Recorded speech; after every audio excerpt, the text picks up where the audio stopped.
হতো যখন পাড়ায় পাড়ায় রক থাকতো ভরে কিছু বখাটে ছোড়ায়, হিন্দি গানের কলি সদ্য শেখা গালাগালি একঘেয়ে হয়ে যেত সময়ে সময়ে।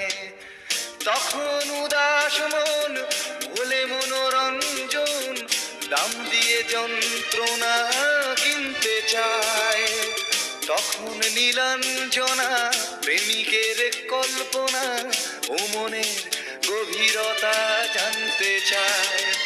যখন খোলা চুলে হয়তো মনের ভুলে তাকাতো সে অবহেলে দু চোখ মেলে। হাজার কবিতা বেকার সবিতা, হাজার কবিতা বেকার সবিতা তার